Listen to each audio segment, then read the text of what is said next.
Let you know how it tastes. It smells really good, I have to say, so I'm sure it's going to smell as good as it tastes. That's really delicious.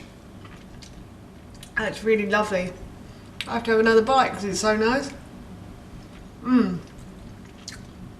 The meat is juicy and tender, but it's got a lot of flavour to it as well from the sauce. Hi everyone and welcome back to Gigi's Kitchen, and if you are new here then hello and welcome. My name's Alexis, and in today's video I want to share with you how to make this yummy beef ragu. As I just mentioned, today I want to share with you how to make a delicious beef ragu. So this recipe is really easy to do, and this is a great dish for the weekend. I have to say this is a slightly time consuming meal.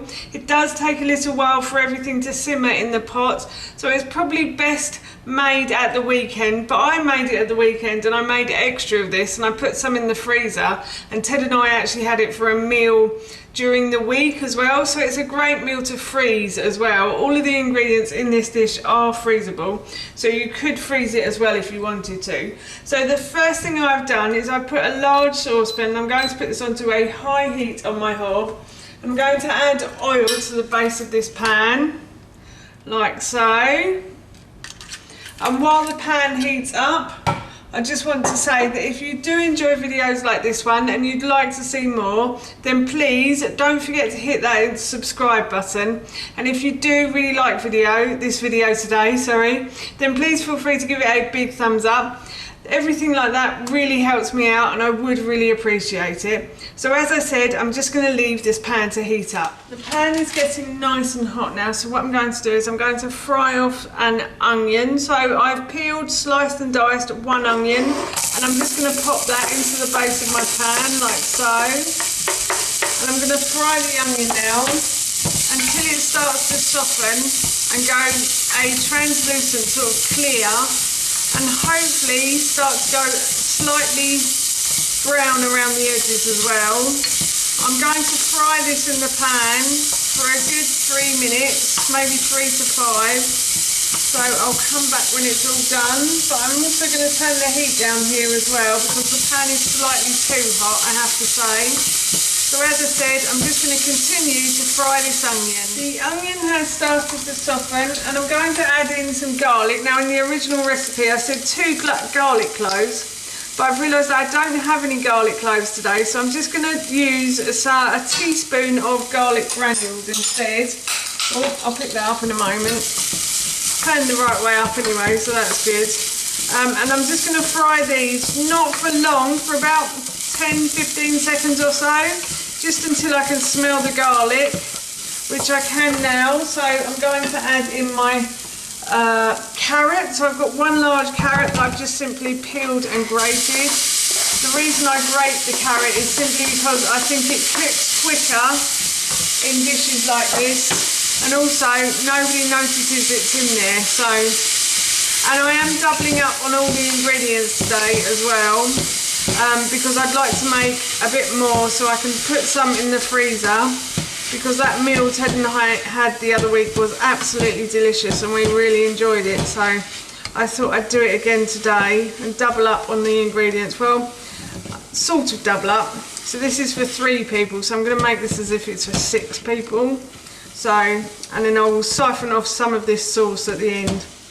But I'm just going to continue to fry the carrot now until this starts to soften as well. I might just turn the heat back up slightly as well. So yeah, I'm just going to continue to fry this carrot for a little while. The carrot has been frying for a good 2 minutes and it's softened beautifully. So now what I'm going to do is I'm going to add in about 8 slices of Parma ham. In the original recipe I said bacon. You can tell I'm doing really well today. So in the original recipe I said to use bacon, but I didn't have any bacon in the fridge, but I did have some Parma ham, so I've decided to add the Parma ham instead. I'm hoping it still tastes as good with Parma ham as it does with bacon. I've never tried it before, but I'm sure it will. So you could try it with Parma ham, or you could try it with bacon if you wanted to as well. So I'm just going to fry this until the Parma ham starts to go a lovely golden brown colour. The Parma ham has started to turn a lovely golden brown colour. It only took a minute or so, I think, for it to happen. Parma ham is slightly thinner than bacon, so it doesn't take as long to cook. And now what I'm going to do is I'm going to add some dried mixed herbs to this as well. So these just add a bit of extra flavour like the Parma ham does. Just going to add those in and fry those around for a minute or so. And then I'm going to add in my minced beef. So as I said, I am sort of doubling up on this. I'm actually making this as if it serves 6 people and not 8. I'm just going to pop that in. So that's a big amount of minced beef going in there. And I'm just going to fry the minced beef in. I'm going to break it up with my spoon like so. And I'm going to fry it in with all the other ingredients until it goes a lovely golden brown colour. So I'm just going to continue to fry this minced beef. So as I'm making this as if it serves 6, I'm still only using 1 tin of tomatoes, but now what I'm going to do is I'm just going to add a little bit more bone broth in. So I've added about 150 ml of bone broth to this. I'm just going to pour that in, and I've got some bay leaves to add to that for flavour. So I'm just going to add the bay leaves in, like so. And I'll go and get some salt and pepper in a moment as well.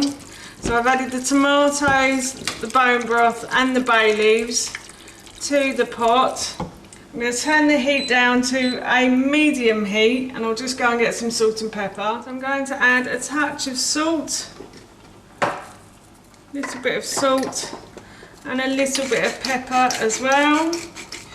And as I said, I'm just going to leave this on the heat now for a good half an hour, maybe even an hour, just to let it simmer. And hopefully when I come back, the juices in this will have disappeared into the meat, making the meat really nice and tender and juicy. And then it should be quite jammy as well. So as I said, I'm just going to leave this on the heat now. The ragu has been on a medium heat on the hob for a good half an hour, so I'm going to turn the heat right down now. I'm going to cook off some pasta. I'm going to take about half of this out the pan. I will add the pasta to the sauce and not the other way round, and then I will serve some up and try it and let you know how it tastes. But at the moment it smells fantastic, so I'm sure it's going to be delicious. As you can see, I've served up and I added the pasta to the sauce and not the other way round, and then I just mixed the pasta in with the ragu sauce, and I've added a bit of side salad to go with it for dinner as well. And I'm just going to give this a little try now, let you know how it tastes. It smells really good, I have to say, so I'm sure it's going to smell as good as it tastes. That's really delicious. That's really lovely. I have to have another bite because it's so nice. The meat is juicy and tender, but it's got a lot of flavour to it as well from the sauce. So yes, I'm really looking forward to having this for my dinner this evening. That's how you make my yummy beef ragu, and that recipe I will link in the description box below for you. As I mentioned earlier, we're going to be having this for our dinner this evening, and it smells and tastes so good, I can't wait.